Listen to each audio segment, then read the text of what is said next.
Diqqat, tezkor xushxabar. Bu yil Ramazon oyi 19-fevraldan boshlanadi. Prezident muborak Ramazon oyini munosib tarzda o'tkazish to'g'risidagi qarorni imzoladi.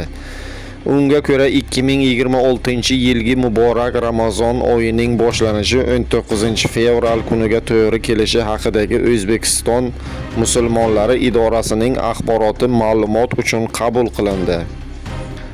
Ramazon oyidagi xayriya tadbirlariga 1 trillion so'm ajratiladi. Prezident Shavkat Mirziyoyev Ramazon oyida ehtiyojmand aholining ijtimoiy himoyasini yanada kuchaytirish masalalariga bag'ishlangan yig'ilish o'tkazdi. Mehr-muruvvat tadbirlarini amalga oshirish uchun Vaqf xayriyat jamoat fondiga 750 milliard so'm hamda ijtimoiy himoya milliy agentligi orqali 300 milliard so'm ajratilishi belgilandi.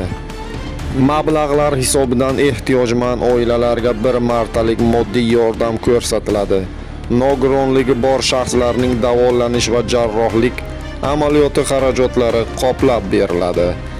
Xabarlardan birinchilardan bo'lib xabardor bo'lishni istasangiz videoga like bosing, kanalimizga obuna bo'lishni unutmang.